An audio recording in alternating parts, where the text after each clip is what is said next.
आशा करता हूं आप सब बहुत अच्छे होंगे। मेरा नाम है सिद्धांत अग्निहोत्री। स्टडी ग्लोस पे आपका बहुत बहुत स्वागत है। पीएम मोदी जी ने बोला है कि मैं बहुत ज़्यादा चिंतित हूं ब्राज़ील में हिंसा देख के, चीज़ें ठीक हो जाए, हम यही प्रार्थना करते हैं।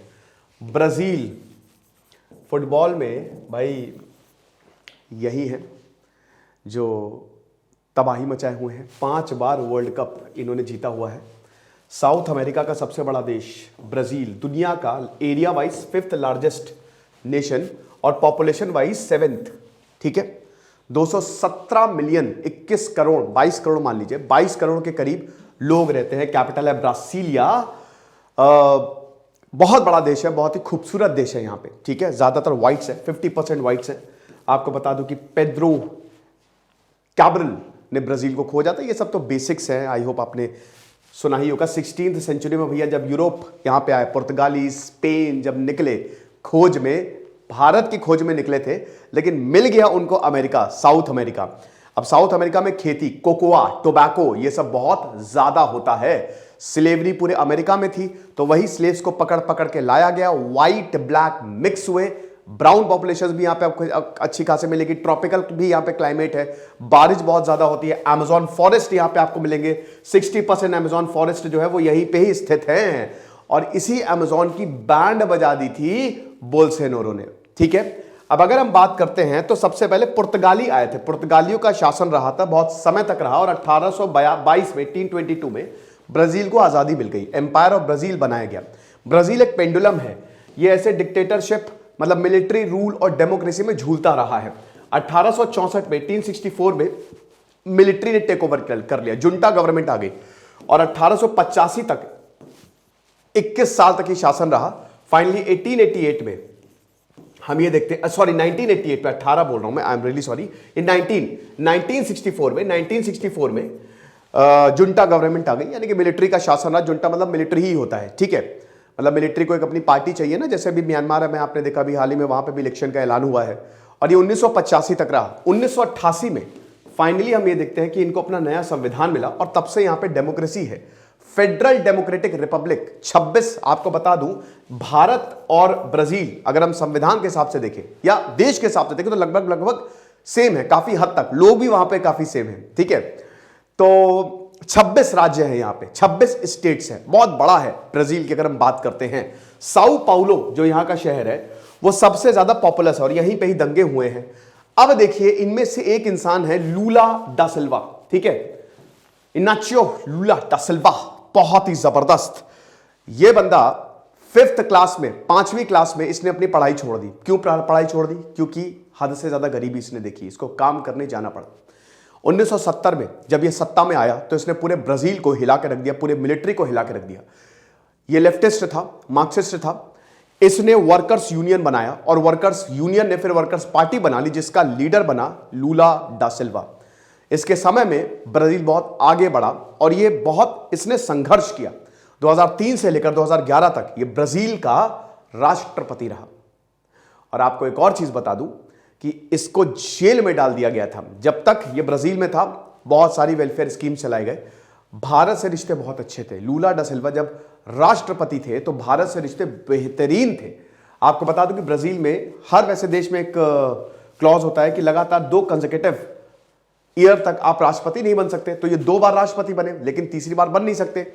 फिर डेल्मा रूसुफ आए, डेल्मा रूसुफ को इम्पीच कर दिया गया, उनको हटा दिया गया 2016 में। इनको जेल में डाल दिया गया करप्शन चार्जेस, क्योंकि उनको पता, देखिए यहां पे जियर बोल्सोनारो को पता था कि अगर ये बंदा खुला घूमेगा तो लोगों का सपोर्ट लेगा, और लोगों का सपोर्ट लेगा तो हमारी बैंड बच जाएगी। इसको जेल में डाल दिया गया। इनको 15 साल की सजा हुई, लेकिन फाइनली 2021 में 2021 में, यानी कि पिछले साल जो डिसीजन था वो ओवरटर्न कर दिया गया कि ये बेगुनाह है और इनको निकालो, बिना बात के मत फंसाओ। इतने में ही दोस्तों, हम सबको पता है कि 2018 में जब इलेक्शन हुए तो जियर बोल्सोनारो मिलिट्री कंजर्वेटिव पार्टी के मिलिट्री एक्सट्रीम, ये मिलिट्री में रहे, काफी समय तक मिलिट्री में रहे, पॉलिटिक्स में एक्टिव रहे, और जियर बोल्सोनारो सत्ता में आ गए। अब जब जियर बोल्सोनारो सत्ता में आ गए तो उन्होंने अमेजॉन को जलने दिया, कमर्शियलाइजेशन कर दिया, गरीबी रिकॉर्ड स्तर पे चली गई। हालात बहुत ज्यादा बदतर होते गए ब्राजील के, लेकिन स्टिल लोगों का सपोर्ट जो है वो इसके साथ था। अब फिर से इलेक्शन हुए, बहुत ही कम 50.1% जो है वोट लूला डा सिल्वा को मिले, और 49% जो है वो जेयर बोल्सोनारो को मिले। लूला डा सिल्वा जीत गए अक्टूबर में, 30 अक्टूबर को जब इलेक्शन हुए थे। अब इनकी पिछले हफ्ते ओथ सेरेमनी थी। फाइनली लूला डा सिल्वा जो है, भारत के लिए भी खुशखबरी थी, राष्ट्रपति बन गए। अब जब ये राष्ट्रपति बने तो जेयर बोल्सोनारो को बिल्कुल भी, जेयर बोल्सोनारो और डोनाल्ड ट्रंप आप समझिए कि एकदम सेम टाइप के हैं, ठीक है। और जेयर बोल्सोनारो को ये बात एकदम खटक गई कि अरे ऐसे कैसे, मुझे हरा दिया कुछ भी हट करने का, लेकिन मेरा ईगो हट नहीं करने का। जैसे डोनाल्ड ट्रंप ने बोला था सेम कि ये सब फ्रॉड है इलेक्शन। जिस तरीके से कैपिटल रायट्स हुए थे पिछले साल जनवरी में, और उस समय ये चेतावनी भी दी गई थी कि ब्राजील में भी इस तरीके के दंगे हो सकते हैं। इतिहास में किसी भी डेमोक्रेसी के लिए ये सबसे काला दिन था, लेकिन ब्राजील में ये रिपीट हुआ। रिपीटेड वार्निंग्स की वजह से ये रिपीट हुआ। पुलिस ने वही बोला, मतलब लोगों का यही आरोप लग रहा है कि क्या पुलिस अनप्रिपेयर्ड नहीं थी। हुआ क्या है, जैसे ही ये बोला लूला डा सिल्वा ने, लोगों का मूड खराब हो गया। पिछले संडे यानी कि पिछले एक हफ्ते से ब्राजील जल रहा है।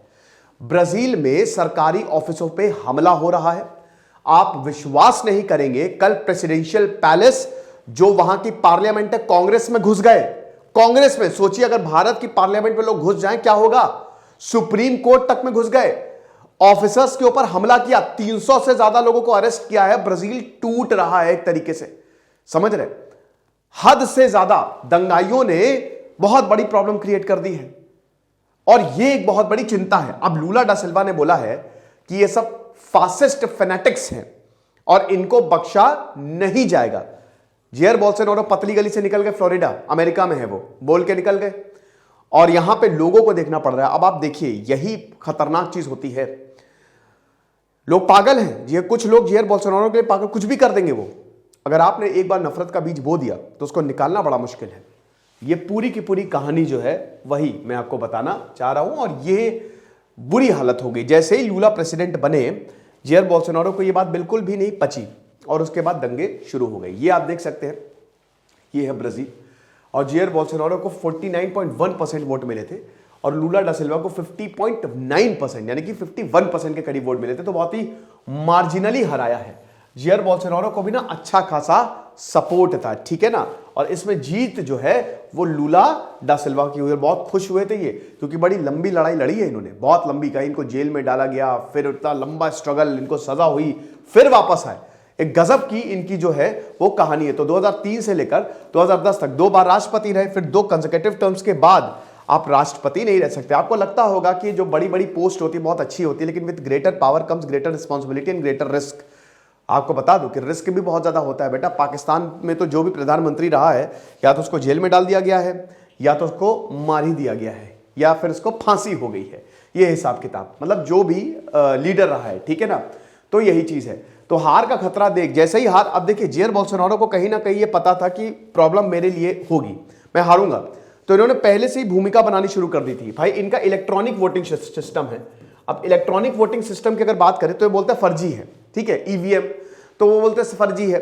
अब भाई इनफैक्ट जेयर बोल्सोनारो के जो एलाइज है उन्होंने भी इस हार को स्वीकार किया कि हम हारे हैं, लेकिन ये बोल रहा फ्रॉड है। अरे तो तुमको कहां से 49% वोट मिल गए, फिर फ्रॉड है तो तुम्हारे लिए भी होना चाहिए। बट वही है ना कि ये डेमोक्रेसी के लिए इस तरीके के लोग बहुत खतरा होते हैं, जो लगातार इलेक्शन पे अगर वाकई में कोई आपके पास पक्के सबूत हो तो आप लेके आओ, वरना तो आप इलेक्शन पे सवाल उठाने का मतलब ये कि लोगों का भरोसा उठ जाएगा, तो और बड़ी प्रॉब्लम हो जाएगी। ये देख ही सकते हैं डोनाल्ड ट्रंप, जेयर बोल्सोनारो, लगभग इनकी पर्सनैलिटी जो है वो सेम है। और उसके बाद जिस तरीके से यूएस कैपिटल में पिछले साल हिंसा हुई थी, जो बाइडन ने भी बोला है कि ये बहुत ही गलत है और ये डेमोक्रेसी पे हमला है, डेमोक्रेसी पे काला दिन है। जिस तरीके से पिछले साल हिंसा हुई थी, वैसे ही इस साल भी हिंसा होती हुई दिखाई दे रहे हैं। आप देख सकते हैं कि ये रोड सब पूरा जाम कर दिया है, ठीक है। जगह जगह दंगे हो रहे हैं, हेडक्वार्टर्स पे हमले किए जा रहे हैं, पेट्रोल बॉम्ब्स फेंके जा रहे हैं, लोगों को कोई फर्क ही नहीं पड़ रहा है। और बड़ी बात है कि प्रेसिडेंशियल पैलेस के अंदर तक ये घुस गए हैं, ठीक है। तो ये चीज, अब ये भाग गए, फ्लोरिडा भाग गई है। आपको बता दूं कि भाई देखिए, जेयर बोल्सोनारो पे आरोप लगा है, पुलिस किसके कंट्रोल में है, लूला के। लूला इनको गिरफ्तार करेंगे, डेफिनेटली गिरफ्तार करेंगे। ये बचने के लिए भागे हैं, वरना तो ये यहीं पे ही रहते ना। तो हिसाब किताब यही है। और देख सकते हैं कि सुप्रीम कोर्ट बिल्डिंग में घुस गए, जो सबसे बड़ा जो न्यायपालिका है भैया, वहां पे घुस गए और जेयर बोल्सोनारो के खिलाफ, जेयर बोल्सोनारो के साथ जो है, मतलब लूला के खिलाफ जो है वो नारेबाजी जो है वो करने लगे। अभी स्थिति क्या है, अभी स्थिति कंट्रोल में है एक तरीके से। 300 से ज्यादा प्रोटेस्टर्स को गिरफ्तार किया गया और बैरिकेड्स और सब कुछ विंडो बैरिकेड्स कुछ भी नहीं बचा दोस्तों, है ना। अब आपको बता दूं कि मिलिट्री इंटरवेंशन की भी बात की गई कि भाई मिलिट्री को बुलाओ। मिलिट्री को बहुत ही एक्सट्रीम केसेस में बुलाया जाता है ना। इन्होंने बोला कि मिलिट्री को बुलाओ ताकि बोल्सोनारो को, अब ये बहुत डेंजरस है, मैंने क्या बताया कि ये एक पेंडुलम है, ठीक है, ब्राजील। अब अगर मान लीजिए मिलिट्री को ये मौका मिल गया तो फिर से मिलिट्री तख्ता पलट कर देगी, फिर से मिलिट्री तख्ता पलट करेगी ब्राजील में, क्योंकि मिलिट्री को तो एक मौका चाहिए, वो फिर से तख्ता पलट, या तो इतनी मैच्योर हो मिलिट्री। तो अब इन्होंने बोला है कि मिलिट्री को बुलाओ, और बहुत ज्यादा पॉसिबिलिटी है कि मिलिट्री जेयर बोल्सोनारो को पपेट की तरह यूज करे, जैसे इमरान खान या पाकिस्तान के प्रधानमंत्री। तो इस तरीके से हिसाब किताब है। तो अब वही है कि लूला ने बोला कि जो बोल्सोनारो है उन्होंने ही अपराइजिंग को इनकरेज किया है, और ये फासिस्ट फेनेटिक्स है जिन्होंने इलेक्शन से तिलमिलाकर इसको जो है वो किया। और ये देख सकते हैं नेशनल कांग्रेस की जो बिल्डिंग है उसके अंदर घुस गए, उनकी जो संसद है, जो पार्लियामेंट है, इसके अंदर इस तरीके की तस्वीरें जो है वो आपको दिखाई देगी। वैसे तो पूरी कहानी मैं आपको बता ही चुका हूं, है ना। तो अब तो खाली जो पीपीटी में लिखा हुआ है वही आप देख लीजिए, और ये सब कुछ मैं बता चुका हूं। अब वही है कि जो कल शाम तक जो है कंट्रोल पूरा का पूरा आ गया था, कंट्रोल जो है वो पूरा का पूरा पुलिस के पास आ गया था। लेकिन दोस्तों ये इतनी जल्दी रुकने वाला है नहीं, ये चलता ही जाएगा और आगे देखेंगे क्या होगा। लेकिन सबसे बड़ी दिक्कत क्या है ना इस समय ब्राजील में, एक तो अमेज़न जंगल में आग, अवैध उत्खनन और पेड़ों की कटाई के चलते 21 करोड़ की आबादी वाले ब्राजील को 90 साल में सबसे भीषण सूखे का सामना करना पड़ा है। ये बार बार बात उठाई जा रही थी कि अमेज़न को बचाओ, अमेज़न को लंग्स ऑफ द अर्थ भी बोला जाता है, लेकिन इतनी आग लगी है, कटाई इतनी ज्यादा, कमर्शियलाइजेशन इतना ज्यादा है ब्राजील में कि मतलब दिक्कतें बहुत ज्यादा है। फिर उसके बाद आप समझिए कि 9वीं सबसे बड़ी अर्थव्यवस्था है ब्राजील की, भाई ब्रिक्स में बी स्टैंड्स फॉर ब्राजील, तो 9वीं सबसे बड़ी अर्थव्यवस्था। लेकिन इस समय खस्ता हाल है, अर्थव्यवस्था खस्ता हाल है, और भुखमरी, 3.5 करोड़ लोग भुखमरी जैसे हालात से गुजर रहे हैं। इससे पहले ब्राजील ने ऐसा कभी नहीं देखा। पीएम मोदी ने और बाकी वर्ल्ड लीडर्स ने भी चिंता जताई है। देखेंगे आगे क्या होगा। दिस इज सिद्धांत अग्निहोत्री साइनिंग ऑफ।